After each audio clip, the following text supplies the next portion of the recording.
വിവാഹാലോചന വരെ എത്തി. കണ്ടിട്ട് പോലും ഇല്ലാത്ത ഒരാൾക്ക്. അത് ദേവരഞ്ജന് കരുതിക്കുട്ടി പറഞ്ഞാണെന്ന് എനിക്ക് തോന്നുന്നത്. കമ്പനിയുടെ കാര്യത്തില് ഒരു സുരക്ഷാ മതിൽ പോലെ.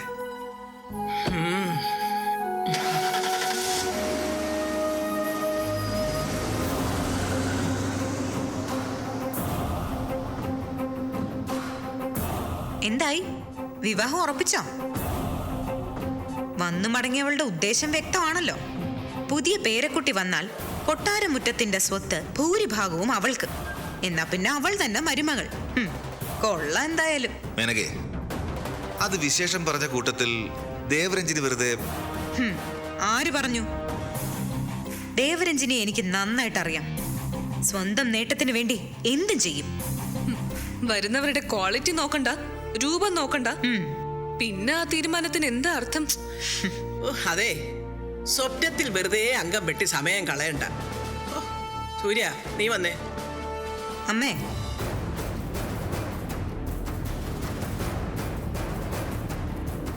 അങ്ങനെ വരുന്ന ഒരുത്തി ഇവിടെയുള്ള സകലരുടെയും തലയ്ക്ക് വില പറയുന്നവളാണെങ്കിലും കാത്തിരുന്ന് അവസാനം അങ്ങനെ വരൂ. നോക്കിക്കോ. ഉള്ള ഒരെണ്ണം ഈ കോലത്തിലായിട്ടും സഹിക്കുന്നില്ലേ? പിന്നെന്താ, അതും സഹിക്കും. ഇനി ഇന്നു മുതൽ ഇതിനുള്ള ഉപായങ്ങൾ കണ്ടു തുടങ്ങണം. രണ്ടാളും കൂടി തലയിലുള്ള ബുദ്ധി തുരുമ്പുടിക്കരുതല്ലോ.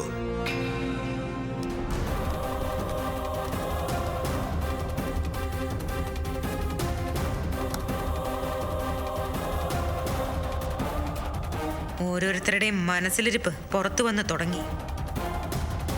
വന്നു കയറുന്നവൾക്ക് കൊട്ടാരമുറ്റത്തിന്റെ സമ്പത്ത് മുഴുവനും കൊടുക്കാൻ ഒരു കൂട്ടര്. അങ്ങനെ വന്നാ അവളെ മരുമോളാക്കാൻ മറ്റൊരു കൂട്ടര്. നടക്കട്ടെ. നടക്കട്ടെന്നോ? എന്ത് നടക്കട്ടെന്ന്? എല്ലാവരുടെയും സ്വപ്നങ്ങൾ. ഇവരൊക്കെ പ്രതീക്ഷിക്കുന്ന വന്നു കയറുമെന്ന് പറയുന്ന ഒരുവളുണ്ടല്ലോ. അവള് വന്ന് കയറിയാലല്ലേ ഇതൊക്കെ നടക്കുള്ളൂ. നമുക്ക് കാണാം.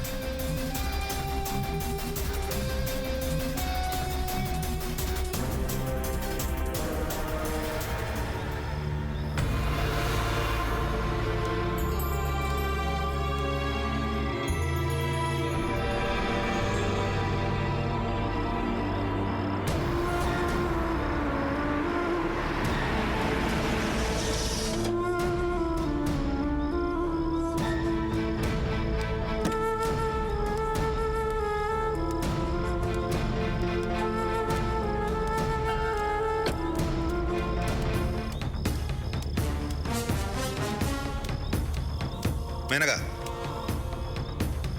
എവിടെ പോയിരുന്നു താൻ? അത് വിമൻസ് ക്ലബിന്റെ കാര്യമാണെങ്കിൽ പറയണ്ട, ഞാനവിടെ വിളിച്ചിരുന്നു. അവിടെ മാത്രമല്ല, തന്റെ ഓരോ കൂട്ടുകാരികളുടെ വീട്ടിലും. ഓ, എന്തിനായിരുന്നു അങ്ങനൊരു അന്വേഷണം? സമയം രാത്രിയായി. ഭർത്താവിന് ഒരു കടമയുണ്ടല്ലോ. ഉണ്ടോ? നിക്കേ, പറ, എവിടെയായിരുന്നു താൻ? സൂര്യ, എന്റെ കാര്യങ്ങൾക്ക് ഞാൻ തന്നെയാണ് പോവാറുള്ളത്. ഞാൻ രാത്രിയിൽ വണ്ടി ഓടിച്ചു വരുന്നത് ഇതാദ്യവും അല്ല. പിന്നെ ഇപ്പൊ പ്രത്യേകിച്ചൊരു അന്വേഷണം വേണമെന്നുണ്ടെങ്കിൽ ആരെങ്കിലും ചുമതലപ്പെടുത്തിയതായിരിക്കണം. അമ്മയാണോ?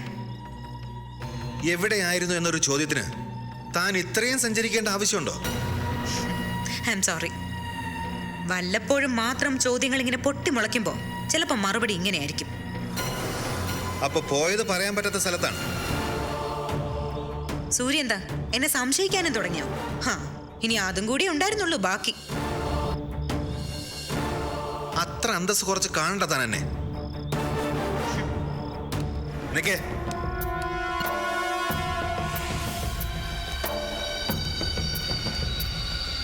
ഈ വീട്ടിലൊരു പെൺകുട്ടിയുണ്ട്. അമ്മയെ അന്ധമായി അനുസരിക്കുന്ന ഒരു മകള്. നാളെ അവളും ഇങ്ങനെ ചോദ്യങ്ങൾക്ക് ഉത്തരമില്ലാത്തവളായി മാറരുത്.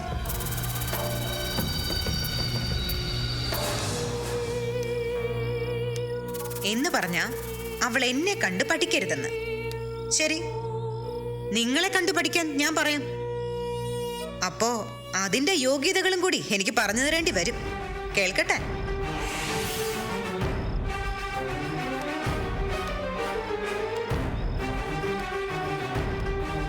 ഇനിയും കാണാത്ത മകളെ തിരക്കി നടക്കുന്നതോ അവൾക്ക് വിവാഹം ഉറപ്പിക്കുന്നതോ?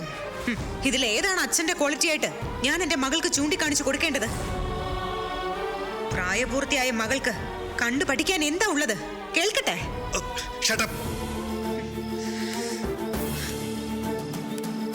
ഒരേ കുറ്റത്തിന് എത്ര തവണ വിചാരണ, എത്ര തവണ ആക്ഷേപിക്കും? ഈ ജന്മം മുഴുവൻ. അതാണ് എന്റെ ഉത്തരം. ജീവിതം തുലഞ്ഞു പോയിന്ന് സ്വയം ചിന്തിക്കുന്നില്ലേ? എനിക്കും അത് തന്നെയാണ് സംഭവിച്ചത്. അപ്പോ കണക്ക് പറഞ്ഞ് തോൽപ്പിക്കാനില്ല.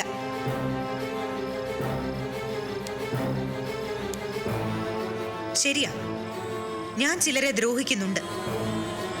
അതിന് കാരണങ്ങൾ ഉള്ളതുകൊണ്ടാ.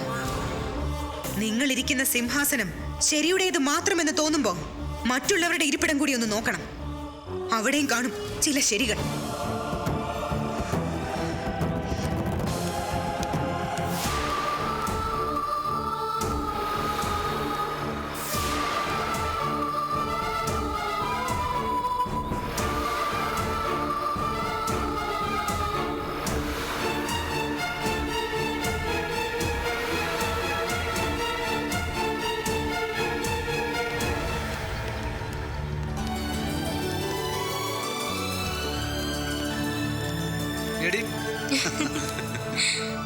അല്ല സാർ എന്ത് പണിയായി കാണിച്ചത്? യൂത്ത് സെന്ററിന്റെ ഒരു പ്രോഗ്രാം എന്ന് പറയുമ്പോ ഒരുപാട് ദൂരെ കാണാൻ ഭംഗിയുള്ള എവിടെയെങ്കിലും ഒന്ന് വെക്കാറില്ലേ? ശരിയാ, നമുക്കൊരു നല്ല ടൂറും ആവുമായിരുന്നു. അതിന് ടൂർ അല്ലല്ലോ നമ്മൾ പ്ലാൻ ചെയ്യുന്നത്. ടൂറായിട്ട് പ്ലാൻ ചെയ്യണ്ട, അവിടെ ചെന്നാലും ഗ്രാമത്തിലെ ജോലിയെടുക്കുകയും കിണറ് വൃത്തിയാക്കുകയും ഒക്കെ ചെയ്യാലോ. ദേ, നീ ഒന്നും മിണ്ടാതിരുന്നേ. ഇതേ നമ്മൾ സേവനം ചെയ്യാനാ പോകുന്നത്, കേട്ടല്ലോ? അല്ല അപ്പൊ ഫുഡൊക്കെയോ? അങ്ങനെ വരട്ടെ. പത്മിനി മെയിൻ ചോദ്യത്തിലെത്തി. ഫുഡിനൊന്നും ഒരു കുഴപ്പം ഉണ്ടാവില്ല. ചിലപ്പോ നമ്മൾ തന്നെ പാചകം ചെയ്ത് കഴിക്കേണ്ടി വരും. ബെസ്റ്റ്. അപ്പൊ പട്ടിണി തന്നെയാ. അതെ, അങ്ങനെ വന്നാലും നീ ഉണ്ടാക്കണ്ട, ഞങ്ങളൊക്കെ ഉണ്ടാക്കിക്കോളാം. ആരെയും ഞങ്ങള്? രംഭയോ അതോ അവളുടെ കൂട്ടുകാരോ? അസലായിരിക്കും. എടി കബനി, നീ സൂക്ഷിച്ചു. ഭക്ഷണം ഉണ്ടാക്കി കഴിക്കാനാണ് പരിപാടിയെങ്കില് നിനക്ക് അടുക്കളേന്ന് പുറത്തു വരെ സമയം ഉണ്ടാവില്ല. മതി മതി, അതിനുള്ള പരിഹാരം ഞാൻ കണ്ടിട്ടുണ്ട്. നമുക്ക് പ്രിൻസിപ്പാളിന്റെ മുമ്പിൽ ഒരു നിവേദനം കൊടുക്കാം. ഏത് ഗ്രാമത്തിൽ ചെന്നാലും അവിടുത്തെ ടേസ്റ്റ് അറിയട്ടെ കുട്ടികള്. പ്രിൻസിപ്പാളിന് അത് സമ്മതമായിരിക്കും. നമുക്ക് പാചകത്തിൽ നിന്ന് ഒഴിവാകുകയും ചെയ്യാം. ഇപ്പഴാ സാറായത്. ഇതാ ബുദ്ധി.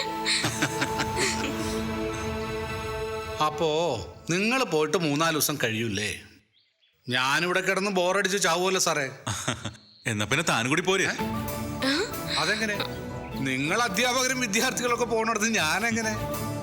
ഒരു ഓപ്ഷനുണ്ട്. ഒരു നോൺ ടീച്ചിങ് സ്റ്റാഫിന് കൂടെ പോരാം എന്ന് പറഞ്ഞ സാധാരണ ഓഫീസിൽ വർക്ക് ചെയ്യുന്ന ആരെങ്കിലും ആണ് ഉദ്ദേശിക്കുന്നത്. പക്ഷെ വേണമെങ്കിൽ പ്രിൻസിപ്പാളിനോട് പറഞ്ഞ് അത് ഗണേശൻ മതിയെന്ന് തീരുമാനം എടുപ്പിക്കാൻ എനിക്ക് പറ്റും. അയ്യോ, എന്നാ സന്തോഷമായി സാറേ. എനിക്കും ഇഷ്ടാ ഇങ്ങനെ ഗ്രാമങ്ങളിലൊക്കെ ചെന്ന് പണിയെടുക്കുന്നതും അവരെ സഹായിക്കുന്നതും.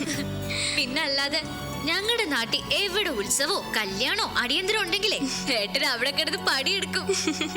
എന്നാ സ്വന്തം വീട്ടില് അമ്മയുടെ പണിയെടുക്കാത്തതിന്റെ പേരിൽ അടി വാങ്ങിക്കുകയും ചെയ്യും. അല്ലേ? നീ പൊടിയോടുന്നു. നീ കണ്ടോ, ആ ഗ്രാമത്തിലേക്ക് ഞാനൊന്ന് എത്തിക്കോട്ടെ. ആ ഗ്രാമം പിന്നെ നിങ്ങൾ ഓർക്കുന്നത് ഈ ഗണേശന്റെ പേരിലായിരിക്കും. അതെന്താ ഏട്ടനോട് കിടന്ന് ചാവാൻ പോവാണോ?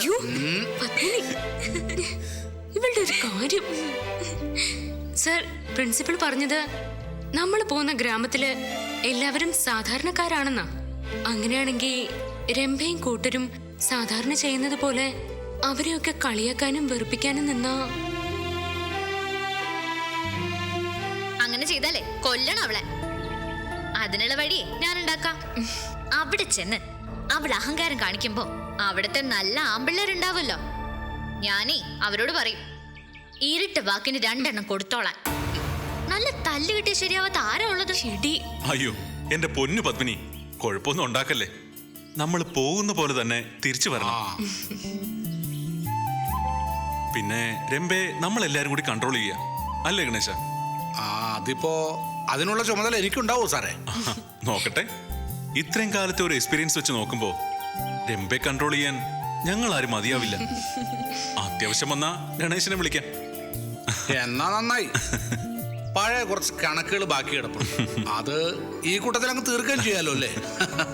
അതെ, ആരും ഒന്നും തീർക്കണ്ട. നമ്മളൊരു നല്ല കാര്യത്തിന് പോകുന്നു. അവിടെ രംഭയെ കൂടി നിർബന്ധിച്ച് നമ്മുടെ കൂടെ നിർത്തുക. ആ നാട്ടിലുള്ളവര് നമ്മളെ എങ്ങനെ സ്വീകരിക്കും, അതുപോലെ സന്തോഷത്തോടെ യാത്രയാവാം. അതാ ഞാൻ ഉദ്ദേശിച്ചത്. കേട്ടല്ലോ? അത് ചെയർമാൻ പറഞ്ഞ correct.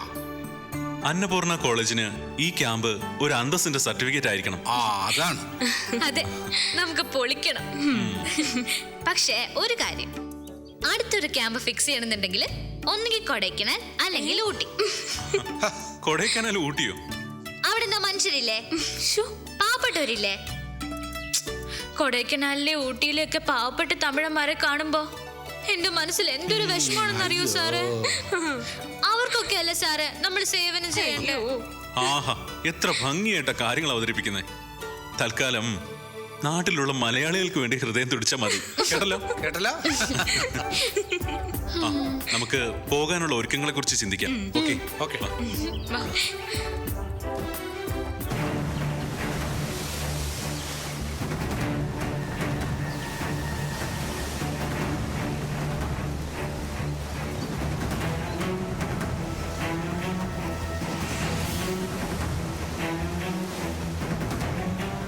Good morning madam. Good morning. Madam പറഞ്ഞ ആളെ ഞങ്ങൾ സ്കെച്ച് ചെയ്തിട്ടുണ്ട്. അയാളെ പൊക്കാൻ ബുദ്ധിമുട്ടൊന്നുമില്ല. അവിടെയാണ് നിങ്ങൾക്ക് തെറ്റിയത്. കാണും പോലെ അത്ര നിസ്സാരക്കാരനല്ല ഗൗതമൻ. മാഡത്തിന് സംശയം തോന്നുന്നത് ഞങ്ങളെ കുറിച്ച് നന്നായിട്ട് അറിയാത്തോണ്ടാ. അല്ല, അയാളെക്കുറിച്ച് എനിക്ക് നന്നായിട്ട് അറിയാവുന്നതുകൊണ്ടാണ്. ഞങ്ങൾ തമ്മിലുള്ള ഇടപാടിൽ എനിക്കറിയാവുന്ന വഴികളൊക്കെ നിങ്ങളെപ്പോലെയുള്ള ആൾക്കാരുമായി കൂട്ടുചേർന്ന് ഞാൻ പയറ്റി നോക്കിയിട്ടുണ്ട്. അവിടെ നിന്നൊക്കെ അയാൾ അതിവിദഗ്ധമായി രക്ഷപ്പെട്ടു. അയാൾക്കിപ്പോഴും എന്നെ ഭീഷണിപ്പെടുത്താൻ സാധിക്കുന്നു. അത് ചെറിയൊരു കാര്യമല്ല.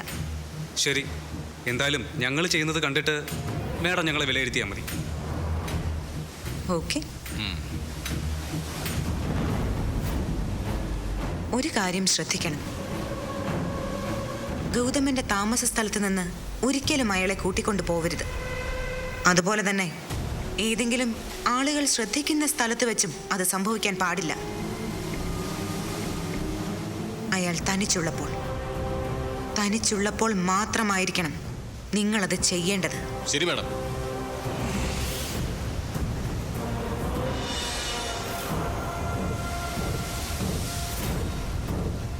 നിങ്ങൾ ഒരിക്കലും പിടിക്കപ്പെടില്ലെന്നുള്ള ഗ്യാരണ്ടി നിങ്ങൾ പറഞ്ഞു.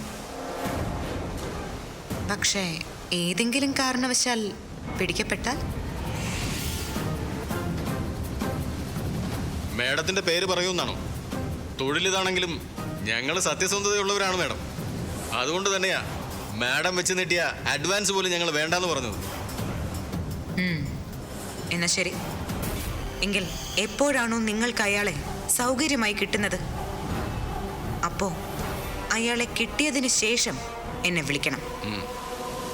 മാഡത്തിനെ അധികം വെയിറ്റ് ചെയ്യിക്കാൻ ഞങ്ങൾ ഉദ്ദേശിക്കുന്നില്ല. ഗൗതമൻ ഇന്ന് തന്നെ മാഡത്തിന്റെ മുന്നിൽ എത്തിയിരിക്കും. അത്രയ്ക്ക് ആവേശം വേണോ? ഞാൻ പറഞ്ഞല്ലോ അയാളെ കുറിച്ച്. ഞങ്ങളും പറഞ്ഞില്ലേ മാഡം ഞങ്ങളെ കുറിച്ച്. ഞങ്ങൾക്ക് എപ്പോഴും ഇതൊരു മത്സരമാണ്. ഞങ്ങളെ ജോലി ഏൽപ്പിക്കുന്നവരെയും ഞങ്ങളുടെ എതിരാളിയെയും ഒരുപോലെ ജയിക്കണം. ഞങ്ങൾ വിളിക്കാം മേഡം.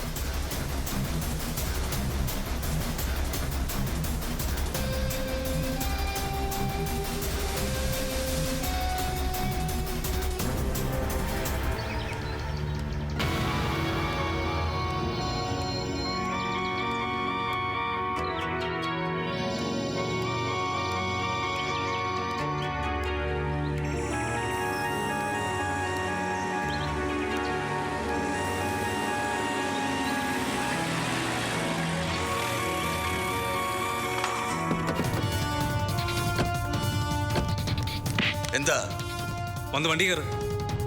അത് പറയാൻ നിങ്ങളാരാ?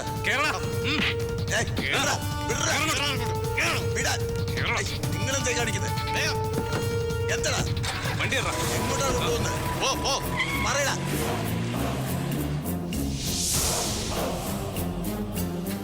എടാ മക്കളെ, നിങ്ങൾക്ക് എന്നെ ശരിക്കും അറിഞ്ഞൂടാ. ഇതാര് പറഞ്ഞിട്ട് ചെയ്യുന്നതായാലും നാളെ നിങ്ങൾക്ക് പശ്ചാത്തപിക്കേണ്ടി വരും. മര്യാദയ്ക്ക് അടങ്ങി ഒതുങ്ങി ഇരിക്കടാ അവിടെ. നീ ആരാടാ എന്നോട് കൽപ്പിക്കാൻ? നിന്നെ കൊണ്ടൊക്കെ ഇതാരാ ചെയ്യിപ്പിച്ചെന്ന് എനിക്കറിയാം. നഷ്ടങ്ങൾ തുടങ്ങിയെന്ന് കരുതിയ അവൾ നിങ്ങളെ കൊണ്ടൊക്കെ ഇത് ചെയ്യിക്കുന്നത്. പക്ഷെ അവള് തീരാൻ പോവാണെന്ന് അവൾക്കറിഞ്ഞൂടാ. തന്നോട് അവിടെ അടങ്ങിയിരിക്കാനല്ലോ പറഞ്ഞേ. ഛീ, എണ്ണിച്ചുട്ട ചക്രത്തിന് ഗുണ്ടാപ്പണി ചെയ്യാൻ പോകുന്ന നീ എന്റെ മുന്നിൽ നടുനീർത്തി നിന്ന് കൽപ്പിക്കേ?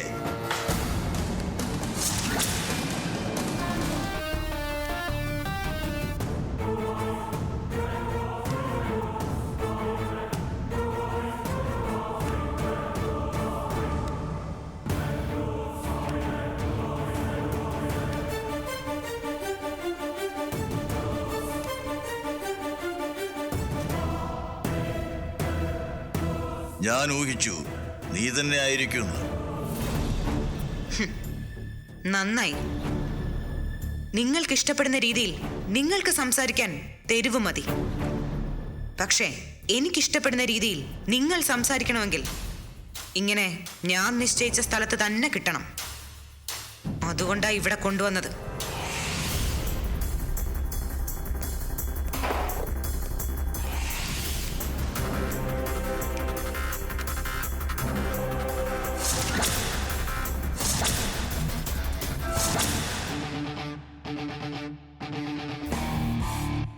മുൻപ് തന്റെ വീട്ടിലൊന്ന് തിരയാൻ വേണ്ടി 3-4 പേരെ ഞാൻ അയച്ചിരുന്നു.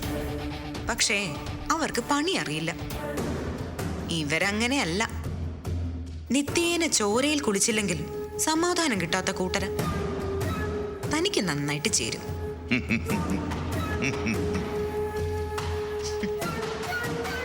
അപ്പൊ എങ്ങനെയാണ് ഗൗതമ? ഞാൻ ചോദിക്കുന്ന ചോദ്യങ്ങൾക്ക് ഉത്തരം പറഞ്ഞിട്ട് ഇവിടുന്ന് സമാധാനമായിട്ട് അങ്ങ് ഇറങ്ങി പോവല്ലേ? എടി മോളെ, നിന്റെ കാശെണ്ണി വാങ്ങുന്ന 3-4 ഗുണ്ടകളും അവരിട്ട് തരുന്ന ഒരു കസേരയും കൂടി ആവുമ്പോ എന്റെ മുകളിൽ നിനക്ക് എന്തോ ഒരു സ്ഥാനം പതിച്ചു കിട്ടിയെന്ന തോന്നല് നിന്റെ മനസ്സിലുണ്ട്. അത് വെറും തോന്നല. നീ ചോദിക്കുന്ന ഒരു ചോദ്യത്തിനും ഉത്തരം പറയാൻ ഞാൻ ആഗ്രഹിക്കുന്നില്ല. ഗൗതമന്റെ തലയ്ക്ക് മീതെ നീ പറക്കുകയില്ല. ചങ്കുറ്റം അസല. പക്ഷെ ഗൗതമ, ഇത് നിലവിട്ടുള്ള കളിയാ. സത്യത്തിൽ താൻ ചെയ്തത് പരമ ബോറ. ഗാലറിയിലിരുന്ന് കളി കാണാൻ മാത്രം അവകാശമുണ്ടായിരുന്ന താൻ കളിക്കളത്തിലിറങ്ങി അനാവശ്യമായി ഫൗളുകൾ കാണിച്ചു. ഫൗളുകൾക്ക് ശിക്ഷയുണ്ട് ഏത് ഗെയിമിലും, ശരിയല്ലേ?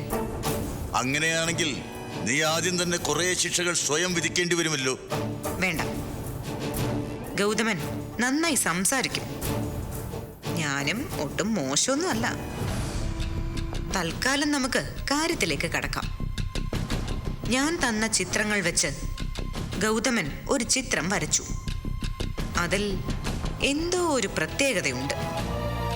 അല്ലായിരുന്നെങ്കിൽ ഞാൻ നീട്ടുന്ന ലക്ഷങ്ങൾ വാങ്ങിച്ച് ഗൗതമന് ജോലി അവസാനിപ്പിക്കാമായിരുന്നല്ലോ. ആ പ്രത്യേകത എന്താണ്? ആ വരച്ച ചിത്രം ഏതാണ്? ഇത്രയുള്ളൂ എനിക്ക് ചോദിക്കാൻ. അത് കഴിഞ്ഞാൽ ഗൗതമൻ ഫ്രീ ആണ്. ഞാൻ വരച്ച ചിത്രം നിന്നെ ഒരുപാട് പൊള്ളിക്കുന്നത്. അത് നിന്നോടല്ലാതെ മറ്റാരോടെങ്കിലും പറയണമെന്ന് എനിക്ക് തോന്നുന്ന നിമിഷം നിന്റെ ഈ പരാക്രമങ്ങൾ അവസാനിക്കും. അതെനിക്കറിയാം. അതുകൊണ്ടാണല്ലോ ഞാൻ ഇത്രയും സീരിയസ് ആയത്. പരത്തി പറഞ്ഞ് ഞാൻ ഇതിനെ അങ്ങ് വികൃതമാക്കുന്നില്ല.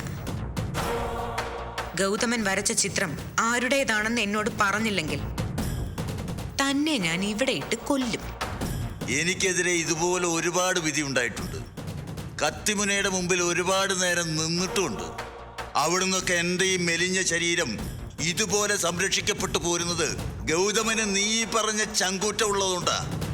ഇന്നൊരു ദിവസമല്ല, ഈ ആയസ് മുഴുവനും എന്നെ ഇവിടെ ഇട്ട് തല്ലിച്ചതച്ചാലും കൊട്ടാരമുറ്റത്തെ മേനക ഒന്നും അറിയാൻ പോകുന്നില്ല.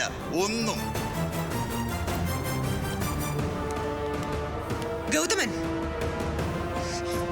അടിച്ചു കൊല്ലട ഇയാളെ.